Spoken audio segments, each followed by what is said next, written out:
Neil, welcome back to London Real.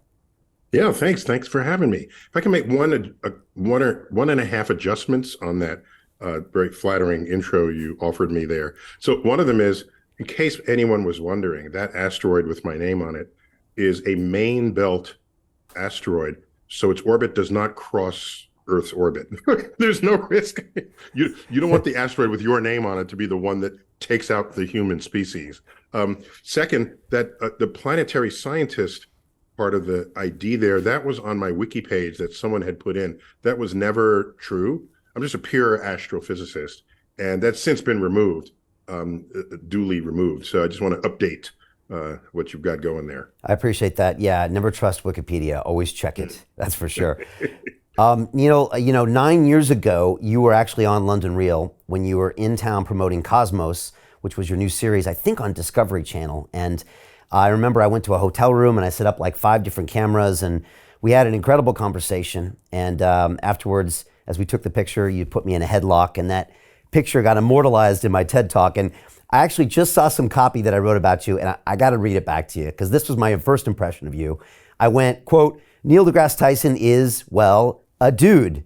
Dressed in cowboy boots and an embroidered shirt, he represents the essence of ultra cool nerdiness. Neil trained as a wrestler in high school and soon became the self-appointed defender of the Geeks. Now one could easily argue he is their de facto leader. And that's what I wrote. Okay. Do you remember wearing the embroidered? To put some of that in context, I think a lot of kids, or at least in my generation, you read comic books with superheroes and you kind of imagine yourself as a superhero, and you might wonder, what kind of superhero would you be? What would be your powers?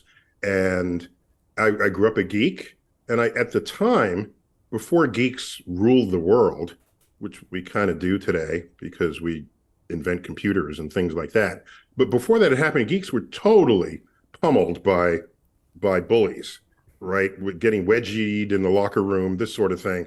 And I was very physically able and physically fit. So I was a geek who could, if I wanted to, also kick your ass. So I imagine myself as a geek defender where, if there was a geek in trouble, you'd send up digits of pi into the clouds, right? Like the bat signal.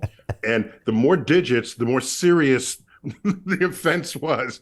And I would just come running and save the day. I imagined this in my own mind when I was a kid. Well, I wish you'd been at my school because I was a proper science geek, Neil. And I spent many weeks at actually the San Diego Science Fair, where I went to school in San Diego, and the Science Fair in San Diego was a big deal. And I went like 3 or 4 years in a row, and then later I went to the California State Science Fair. But I was the kid that was, programming Fortran when he was 13, and I loved the science lab. And I actually would go to the planetarium at I think it's been renamed the Fleet Science Center at Balboa Park in San Diego. And this is must have been the late 70s, Neil. And I remember this hemisphere, I guess it was like a 180-degree piece where they would have these shows on. And when I was reading your book, Starry Messenger, you were talking about how, I think when you went to the Hayden Planetarium, when you were a kid, you were like immediately transformed into another world coming from maybe New York City, and you knew you wanted to do that. I have fond memories as a child being like, it was just a pattern interrupt that nothing else did it. The cinema didn't. Obviously, there were no computers or internet back then. But maybe you can tell me about your experience and how powerful is it when people see what you call the original metaverse over their eyes, either out in the wild or actually in a planetarium like that. It really does change people, doesn't it? Yeah. So in my case, it led to my career. Yeah. But I think every one of us, dare I assert this, but I think it's almost completely true that every one of us remembers our first time in a planetarium experience because of how immersive it is and how think about it. You're more likely to remember something if multiple senses are engaged and you're completely engulfed by it, right? Whatever it is that's happening, that will be more likely to be remembered, and planetariums do that. So I think I can assert that, and it's probably true for most people, if not everyone. For me, it was true enough where I convinced, as I've said this before, that I think the universe chose me. I was 9 years old, and I didn't know what the night sky was supposed to look like. I grew up in the Bronx, New York, where there were 6 or 9 stars in the night sky, and then the planetarium dome. They dim the lights, and the stars come out. And I originally thought it was a hoax, but nice hoax, but nothing real. Of course, that's not real. I would only later see the night sky in all of its majesty. And to this day, and I'm an old man now, but to this day, I go to mountaintops, the most beautiful vistas in the world to access the universe. And I look up and I see the countless stars and I say to myself, wow, that reminds me of the Hayden Planetarium.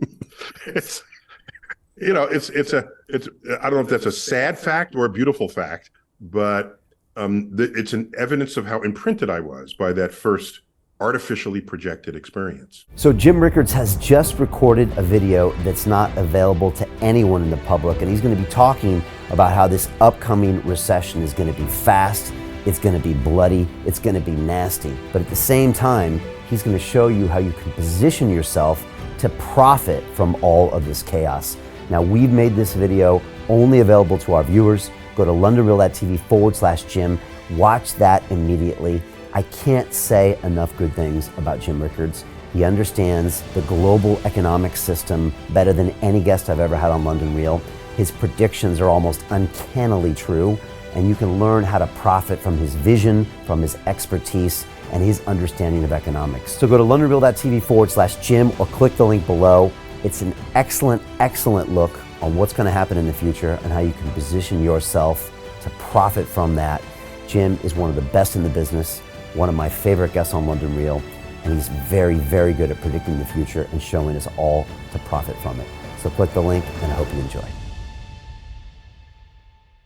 Hey, it's Brian Rose, founder of the DeFi Academy. I've told you my 4-week crypto bootcamp is amazing, but don't take my word for it. This is what my students are saying. The DeFi Academy was an amazing experience for me. It took me totally out of my comfort zone. In this course, I was challenged, I was held accountable, and pushed to do things that honestly weren't always easy. It's been phenomenal, and I can't believe we're already up on our 4 weeks. It has flown by. Going through this DeFi accelerator by far was one of the best courses I've taken. You do this course, you really get into the nitty-gritty of the activities that will make you comfortable with decentralized finance.